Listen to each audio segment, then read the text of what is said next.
आज की वीडियो में हम लोग पढ़ने वाले हैं BEGC 102 के इंपॉर्टेंट क्वेश्चंस। जो फर्स्ट क्वेश्चन है वो है mimesis. Mimesis is the imitation of life in art and literature.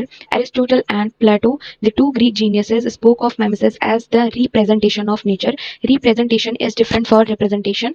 Representation means copying. For example, if we paint a flower to be true to a real flower, it is copy of what we see as a flower. Representation is to capture the concept of beauty which is behind the natural phenomena, that is the flower.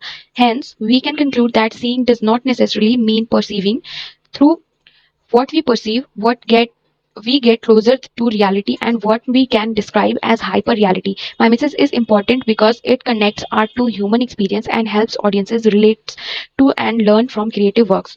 Next is anagnosis, means recognition. This term refers to the moment of recognition of discovery in a story.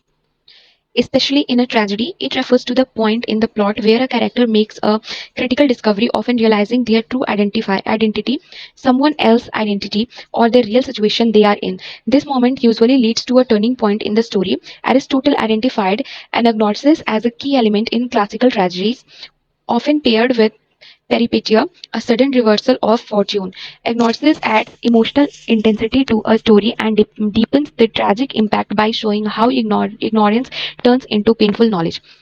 Third question is unity of time. Unity of time is one of the three classical unities in drama derived from Aristotle's principles of dramatic structure. It refers to the idea that the entire action of a play should take place within a 24-hour period or in a single day. The goal of this unity is to maintain realism and coherence in a plot so that the audience can more easily believe and engage with the story. Along with unity of place and unity of action, unity of time was emphasized especially in classical Greek drama and later in French neoclassical theatre. For example, in Sophocles' Oedipus Rex, all the major events unfold within a single day, maintaining the unity of time. Next topic is hamartia. Hamartia is a literary term from Greek tragedy that refers to a tragic flaw and error in judgment that leads to the downfall of a tragic hero. The term was introduced by Aristotle in his work Poetics. Hamartia is not necessarily a moral flaw like pride or greed. It can also be a simple mistake or ignorance made by a generally good person. This error sets the tragic events in motion. Next topic is the role of fate and destiny in Oedipus Rex. In Oedipus Rex by Sophocles, fate and destiny play a central and powerful role in shaping the plot and the downfall of the tragic hero Oedipus.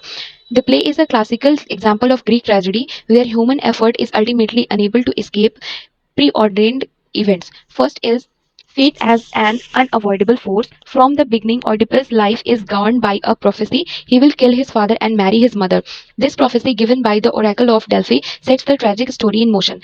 Next is attempts to escape fate. Oedipus tries to escape his destiny by leaving Corinth, where he believes his parents live. Ironically, this decision leads him directly to Thebes, where he unknowingly fulfills the prophecy. This highlights the idea that trying to avoid fate can actually lead to its fulfillment. Next is fate versus free will. While fate determines the events, Oedipus' own action, his anger, pride, and determination to seek the truth also play a role. Sophocles suggests that while fate sets the outcome, human actions contribute to the tragic end. Next is role of the gods and prophecy. The gods in Greek culture are believed to control fate. The prophecy represents divine will, and the belief in its truth is so strong that no character dares to completely reject it. Next topic, characteristics of an epic. An epic is a long narrative poem, often written in formal or elevated language that tells the story of a hero's adventures and deeds. It reflects the values, beliefs, and culture of the society from which it originates. The main characteristics of an epic. First is epic hero. The central figure is a brave, noble, and often semi-divine hero. The hero embodies the ideals and values of their culture. Next is war setting. The action takes place over a wide geographical area, often involving many nations or even worlds. Third is supernatural elements. Epic often involve gods, monsters, and magical powers. Fourth is themes of good and evil. The epic usually revolves around universal themes like good versus evil, loyalty, honor, and fate. Fifth is moral and cultural values. The story reflects the religion, politics, and social values of the time. Examples of famous epics are the Iliad and the Odyssey by Homer, Greek, Ramayana and Mahabharata, Indian. Epics are powerful narratives that combine heroism, mythology, and cultural values, serving both to entertain and to perceive the history and beliefs of civilizations.